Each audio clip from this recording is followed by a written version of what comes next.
Hello everyone, I'm Soeren Pirk and I will talk about our paper Modeling Long Horizon Tasks as Sequential Interaction Landscapes.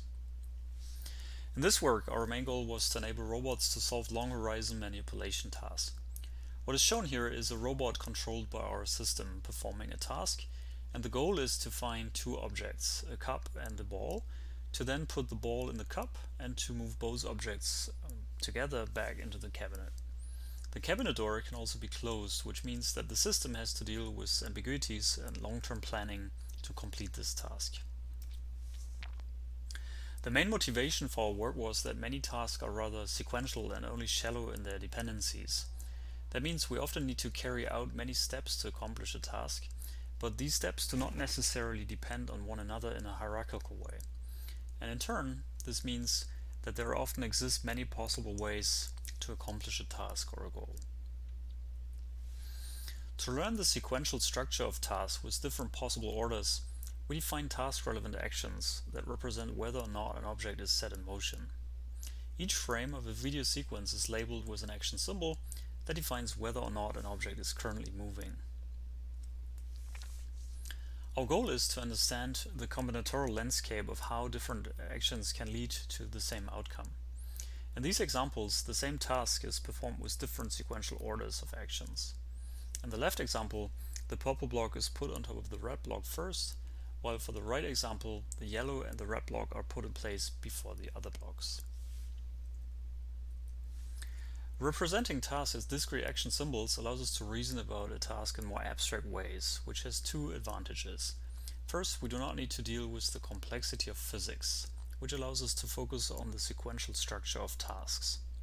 Second, we can use sequential models from natural language processing to efficiently learn and then predict long sequences of action symbols.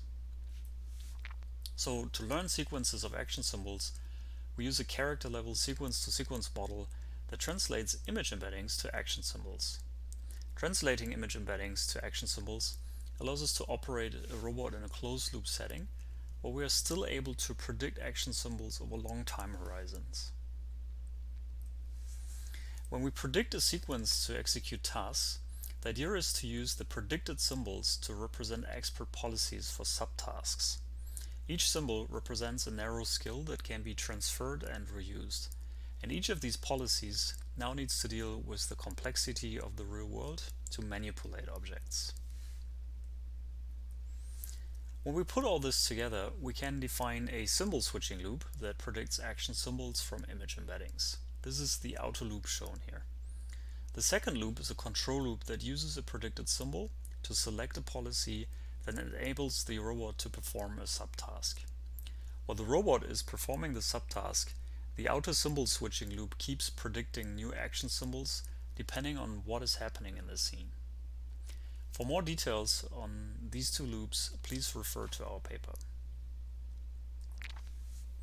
As we are predicting actions from image embeddings, a robot can adapt to changing conditions in the environment. Here we show how the system can adapt when the operator moves the ball back into the cabinet. The ball is put back in the cabinet and the sequence model again predicts to put the ball in the cup.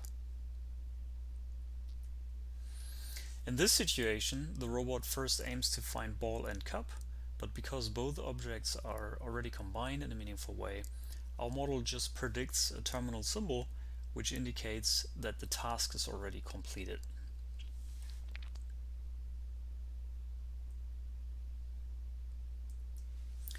As a take-home message, we have introduced a novel framework that uses a sequential model to translate image embeddings to action symbols. Each task is represented by a discrete set of actions, where each action is performed continuously. We have shown that action symbols allow us to manage task complexity over long time horizons, as well as task ambiguity, for example when objects are hidden.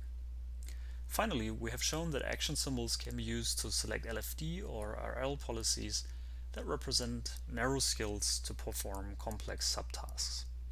This concludes my talk. Thank you.